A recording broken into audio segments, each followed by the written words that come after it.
Ashton, well, congrats once again. Being the Perth Scorchers, obviously you must be excited for the season ahead. Yeah. Obviously the Perth Scorchers are one of the most successful teams in BBL. What do you think has contributed to the success of such a long period of time?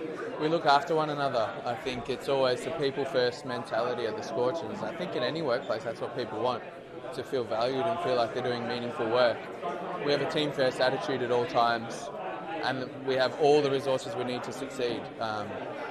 A lot gets spoken about our playing group, but we have an unbelievably hard-working staff, and they work their asses off to make sure their players are in the best position possible to be free and ready to perform out in the middle.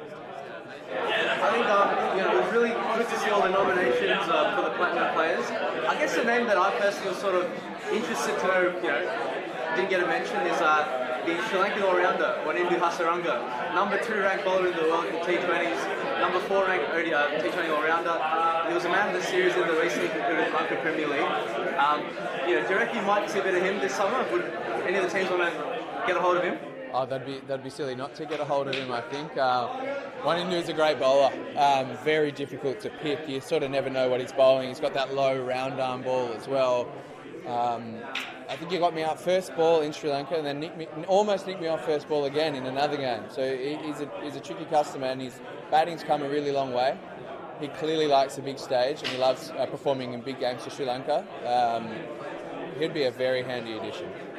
I guess the last question is from me. Obviously, with the 50th World Cup coming up as well, you'll obviously be a key part of that. You're excited to make the team. Are you working towards that as well? Yeah, absolutely. That's I've got my eyes set on that for sure.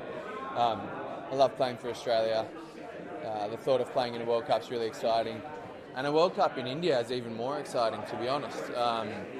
Amazing crowds, amazing atmosphere over there, tough games. You never know what sort of pitch you're going to get, and obviously there's a chance the ball spins there, so it might bring me into the game a little bit. But the good thing is in that squad I get to be around a lot of my best mates, and that's what I'm really excited about. I guess one last question. So I was listening to an interview with Harsha Bogle. Harsha Bogle doesn't reckon the Indians are favourites for the 50th World Cup. He reckons Australia and England are the better sides to make it all the way. What are your thoughts on that? Well, I guess we'll have to wait and see. I think that's probably the 3 strongest teams right there, and Pakistan are very close to that as well. He's smart because he knows that the one-day wickets aren't like the test wickets.